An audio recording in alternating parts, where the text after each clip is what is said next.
Cerca Teleeuropa sul tuo Play Store o Apple Store e scarica la nostra app.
I perché affogano nelle lacrime dei parenti, nell'urlo disperato di una ragazza che cerca il papà, nel pianto inconsolabile di Laura che invoca il nome dell'uomo a cui è legata da una vita. Aiutatemi, dice, a ritrovare Paolo. È pelato e di corporatura robusta. Implora, piangendo ai soccorritori che pattugliano la zona ormai da più di 14 ore. Quassù, tra queste montagne verdi e rigogliose che guardano al mare, il giorno dopo è un triso di dolore. C'è incredulità e rabbia per l'accaduto. È stato un attimo, un maledettissimo attimo, che ha trasformato la gioia in tragedia. Doveva essere la gita di fine estate, lassù, in alto, tra i sentieri inesplorati e fascinosi. Il fiume, le gole del Raganello, una magia da vivere intensamente, tra self e desiderio di avventura. Nessuno immaginare ciò che sarebbe accaduto. Nemmeno le guide che conoscono a memoria questo luogo misurato passo passo in centinaia di escursioni, accompagnando turisti provenienti da tutto il mondo. Quassù è un paradiso di emozioni, almeno fino a ieri pomeriggio lo era. Un luogo ambito, inserito nelle guide dei tour operator di ogni dove. Ma che cosa è accaduto? E chi e perché ha deciso di assecondare il desiderio di questo gruppo di avventurosi escursionisti in presenza di condizioni atmosferiche proibitive? Sarà la magistratura di Castrovillari ad accertare se ci sono delle responsabilità. Le cause, come ho detto prima, e la presenza della Procura della Repubblica di Castrovillari in questa fase evidentemente proprio per cercare di comprendere se ci sono risvolti penali, che cosa è accaduto. Certamente è un fatto naturale, ma probabilmente dobbiamo verificare se le persone che stavano in quell'area si trovavano come dire, in maniera consapevole in quell'area o se erano assolutamente all'oscuro di quello che poteva accadere. Ma tutto questo verrà nei prossimi giorni. Procuratore, c'era stata un'allerta meteo? C'era un'allerta meteo, ma l'allerta meteo, come diceva qualcuno, in questi giorni è un'estate particolare, un'estate in cui quasi ogni giorno c'è l'allerta meteo. Diceva prima il responsabile della protezione civile regionale che ci sono questi fenomeni intensi praticamente con cadenza giornaliera anche da queste parti, e questo probabilmente ha aumentato proprio una sorta di sacche naturali che sono disseminate lungo il territorio, quindi ha caricato d'acqua finché è venuto oggi. Probabilmente c'è stato l'evento forse più forte, più intenso degli altri, e ha portato giù questa massa d'acqua improvvisamente, acqua e fango, insomma. A noi spetta il compito di raccontare il terrore impresso negli occhi di chi è scampato alla tragedia e il lavoro dei soccorritori che hanno evitato che la stessa assumesse proporzioni ancora più gravi. Tra i primi a giungere sul posto, gli uomini del soccorso alpino. Ieri sera abbiamo lavorato tutta la notte, dal primo momento che ci hanno dato le allerte abbiamo capito subito che la situazione era veramente importante. Non ci siamo fermati tutta la notte, ci sono circa 50 uomini del soccorso alpino, c'è un appoggio al soccorso alpino Calabria da parte della Basilicata, della Puglia, della Campania e anche dall'Umbria con una specialistica di Forra. Ieri sera, nel momento nell'immediatezza, sono state ovviamente aiutate le persone che ancora riuscivano a darci una mano, anche loro sono state portate in salvo, mandate al 118 e poi trasferite ai vari ospedali. Poi purtroppo è iniziata la ricerca di quelli che non riusciamo più a trovare e lì sono usciti fuori i corpi che abbiamo purtroppo recuperato. L'ultimo recuperato dalla squadra con la quale ha lavorato con me, l'abbiamo recuperato a circa 8 km dal Ponte del Diavolo. Questo ci ha fatto capire subito la potenza e l'imponenza dell'acqua che veniva dal Raganello. Mentre continuano a sorvolare gli elicotteri, gli uomini della protezione civile pattugliano palmo a palmo la zona. Si inerpicano tra le pareti rocciose, sfidando la natura che mostra il suo volto meno conciliante. Il rumore degli scarponi, sovrastato dal motore dei gruppi elettrogeni, in funzione da ieri sera e che per tutta la notte hanno fornito supporto indispensabile per alimentare la speranza. Si cercano i dispersi, trasportati chissà dove dalla furia improvvisa del torrente, che in pochi istanti ha inghiottito corpi, speranze e sogni. Le gole del Raganello, le vediamo, sono una gola stretta, alta, che arriva fino a 1 chilometro di quota di dislivello, per cui questa forra si è riempita in pochissimo tempo di acqua e si è saturata d'acqua e le persone sono state scaraventate veramente come proiettili a valle. Si cerca, si scruta, si valuta, ma col passare delle ore si affievolisce la speranza di trovare in vita chi non figura negli elenchi dei morti e dei feriti. È una corsa contro il tempo, cominciata ieri pomeriggio, non appena scattato l'allarme, con una telefonata giunta nella centrale operativa del 118 di Cosenza. Venite, fate presto, è una tragedia. La prima telefonata è giunta ieri in centrale operativa alle 15:41 ed è giunta dal soccorso alpino. Man mano che sono arrivate poi le telefonate, quindi abbiamo capito l'entità purtroppo della problematica, abbiamo attivato il protocollo di max emergenza che prevede, a parte l'invio immediato dalle postazioni del 118 vicino all'evento, nel caso specifico abbiamo attivato Mormanno, Castrovillari e Cassano, sostituite però immediatamente dai reperibili, quindi il normale funzionamento del 118 è continuato normalmente. In più le 2 postazioni non medicalizzate, Pegaso 50 e l'elicottero pure di Ciromarina. Tutti e 2 sono arrivati sul posto, ovviamente.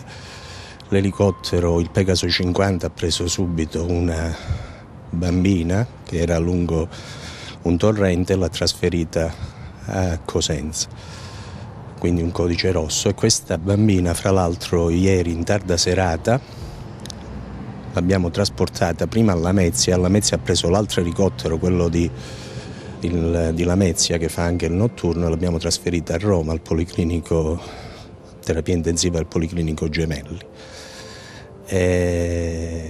Il protocollo della max emergenza ovviamente prevede subito l'attivazione di tutte le forze dell'ordine, vigili del fuoco, soccorso alpino anche della Guardia di Finanza, la prefettura innanzitutto. È un'operazione particolarmente difficile perché si tratta di una zona più che impervia. Impervia, il tempo ovviamente è quello che era, per fortuna i 2 mezzi, gli elicotteri sono potuti arrivare, così come è potuto arrivare l'elicottero dei Vigili del Fuoco, e devo dire, mi è stato comunicato dall'infermiere che era su Pegaso 50 che c'era anche l'elicottero della Marina, cosa che magari dai mezzi di informazione non risulta.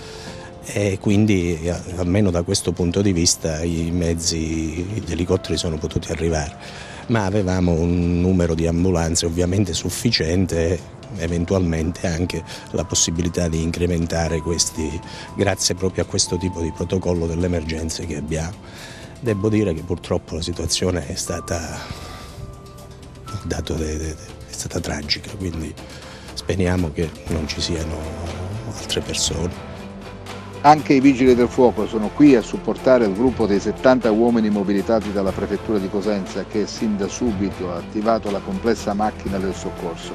Immediato, istantaneo, tempestivo l'invio dei mezzi necessari per garantire un pronto intervento. La macchina sta funzionando, è ovvio siamo molto cauti nel dare i numeri perché noi i numeri che abbiamo dato sono numeri che si riferiscono ovviamente ai gruppi organizzati.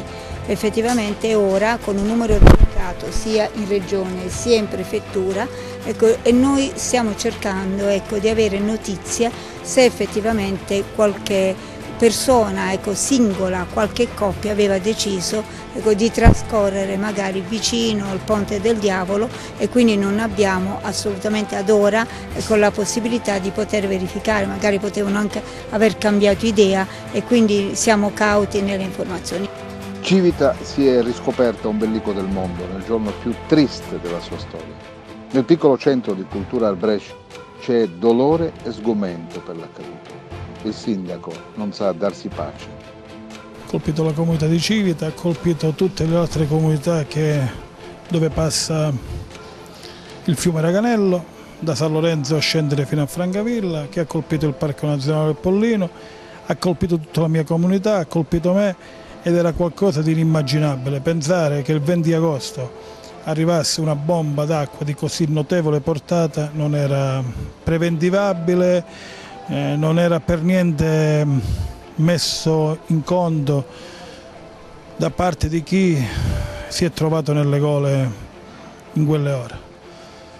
Oggi siamo al momento della riflessione per capire di continuare i lavori perché stanno continuando in modo continuo i lavori da parte della protezione civile, da parte dei vigili del fuoco per trovare persone ancora in vita. Sperare che almeno nella parte alta qualcuno si sia in qualche risacca riuscito a mettersi in salvo. Chiaramente al momento il mio messaggio più forte lo do ai familiari delle persone che non ci sono più, ai feriti, ai familiari anche delle persone perché sicuramente stanotte sarà una nottata brutta per noi perché abbiamo allestito nella nostra piccola palestra la sala mortuaria, la camera ardente, abbiamo con l'aiuto di alcuni psicologi abbiamo messo a disposizione la parrocchia per i familiari che arriveranno qua e quindi è una situazione in cui sinceramente mi trovo a disagio a pensare quello che tu molte volte neanche pensi che possa avvenire.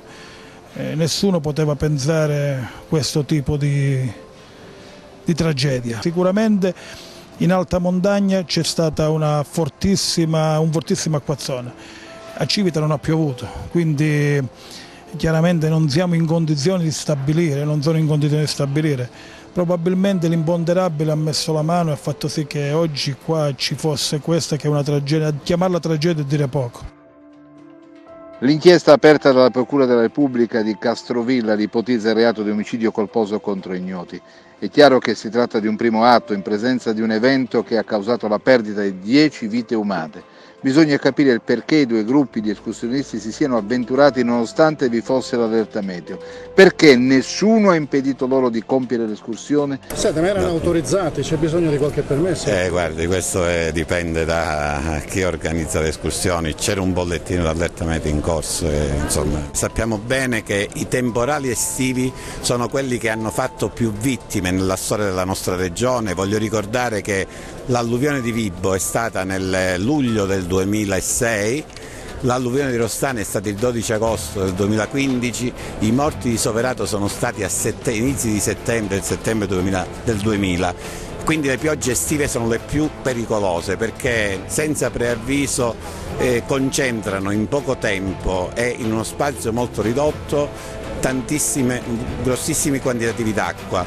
In questo caso i nostri bacini calabresi, che sono molto stretti, molto piccoli, si saturano in pochissimo tempo di acqua e chiaramente si gonfiano d'acqua che le persone che sono dentro in questi bacini, soprattutto nei bacini come le Gole del Raganello, non hanno scampo. Saranno le indagini a chiarire ciò che è realmente accaduto, il perché di quei corpi spazzati via come fossero dei rami venuti giù dagli alberi consumati dal tempo ed ancora perché alcuni dei turisti si siano avventurati non adeguatamente equipaggiati, se è vero che alcuni rinvenuti cadaveri avessero indossato solo il costume da bagno. Imprudenza? Sottovalutazione delle insidie che nasconde la montagna? E come mai le agenzie che organizzano le escursioni non hanno consigliato al gruppo degli avventurosi escursionisti di assumere tutte le cautele che impone una gita di questo tipo?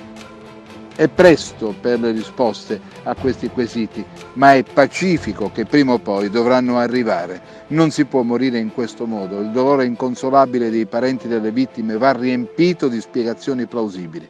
La Calabria ancora una volta finisce in prima pagina col suo carico di dolore e i suoi tanti interrogativi. Il presidente del parco, Mimmo Pappaterra, guarda dentro la tragedia, ne interpreta il dolore e teme il contraccolpo psicologico che inevitabilmente coinvolge il turismo montano.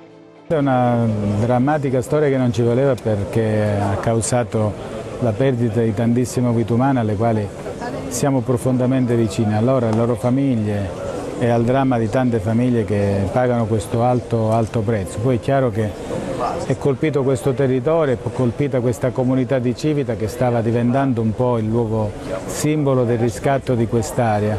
Qui più che altrove avevamo messo su questa grande capacità di sviluppo cosiddetto sostenibile, un paese di meno di 1000 abitanti, quasi 30 attività nel settore del turismo, dell'accoglienza, della ricettività, dell'ospitalità, della gastronomia tipica, quindi tanti giovani e donne che erano tornati proprio qui a lavorare nella loro terra. Ecco perché siamo feriti doppiamente, per la morte di tante persone, ma anche perché questo territorio rischia adesso di essere completamente mortificato da questa drammatica tragedia. Il parco ha un'associazione delle guide ufficiali del parco, che sono delle guide escursionistiche, io questo vorrei assolutamente precisarlo. Guide escursionistiche significa che devono accompagnare le persone esclusivamente sui sentieri autorizzati dal parco. Noi nelle Gole non abbiamo né titolo e né mai abbiamo autorizzato escursioni di questo genere. La guida ieri, anche questo voglio aggiungerlo, è partita da Civita, mi dicono, questa guida che non era una guida ufficiale del parco, è partita da Civita in condizioni climatiche come quelle di stamattina. E quindi anche qui vorrei aggiungere l'imprevedibilità di quello che è accaduto. Una bomba d'acqua che a San Lorenzo Bellizzi, perché le Gole sono 13 km, questo vorrei dire, quando qualcuno dice dovete mettere le porte d'accesso, sono 13 km, 4 comuni, a valle c'è un'area che è sottoposta alla tutela ambientale del parco, più su quando si entra nel cuore delle Gole tutto è rimasto in mano allo Stato perché è gestita dall'Ufficio Provinciale della Biodiversità, dall'UTB, ex Corpo Forestale dello Stato, oggi Arma dei Carabinieri Forestali, quindi c'è una complessità diciamo anche di competenze rispetto a questo, ma torno alla guida per dire che io non credo che quando è partito in maniera incauta o in maniera irresponsabile, le condizioni erano queste e si è trovato di fronte ad una situazione, diciamo, che è stata imprevedibile. È talmente doloroso quanto è accaduto in Calabria che il governo ha deciso di inviare sul posto il ministro, perché questa terra martoriata possa sentirsi meno sola, avere il supporto dell'esecutivo nazionale. La visita decisa forse sulla base dei terribili resoconti giornalistici è un atto dovuto, un segnale di vicinanza che denota un'attenzione nuova nei confronti della regione più bisognosa dell'afflato governativo. Il ministro non si è sottratto alle domande dei cronisti, promettendo vigilanza e interventi immediati. Io come rappresentante di governo posso dire che l'Italia si è stancata di piangere morti, basta. L'Italia si è stancata di piangere morti in generale, poi in questo caso addirittura 2 vicine, ma non è questo, basta se è sciatteria o negligenza, non va bene, basta con la sciatteria e la negligenza, chi deve fare cosa lo faccia. Cosa rimane dell'incessante via vai di soccorritori e parenti delle vittime? Il silenzio, il pianto, la disperazione. L'acqua del fiume ha ripreso a scorrere seguendo il corso dei suoi giorni sereni. Non v'è traccia della tragedia se non nei detriti depositati qua e là, quasi fossero corpi estranei a testimoniare la follia di un attimo che ha rotto il silenzio di questo luogo e trasformato il rumore dolce dell'acqua che scivola su pietre secolari in una improvvisa, impetuosa, gonfia reazione. Chi frequenta questo luogo ha imparato negli anni a rispettarne le peculiarità, perché la natura ha le sue regole che non possono essere infrante. Resta il sogno irrealizzato dei sorrisi immaginati, del racconto di un giorno memorabile finito nell'incubo, del mai più, è il tam tam degli amici degli sfortunati escursionisti adagiati sul bagnasciuga, aspettando un ritorno che non ci sarà. La montagna, quella che domina, sovrasta e sorveglia l'immensa distesa d'acqua che bagna la costa, ha mostrato il suo volto cattivo, ha assunto i panni del mostro, inghiottendo la vita, fermando il tempo di un domani che non ci sarà più. Quassù non c'è più gioia, ma lacrime che bagnano il verde rigoglioso protetto dalla fitta boscaglia che attutisce e presto cancellerà il ricordo di questo triste giorno di fine estate.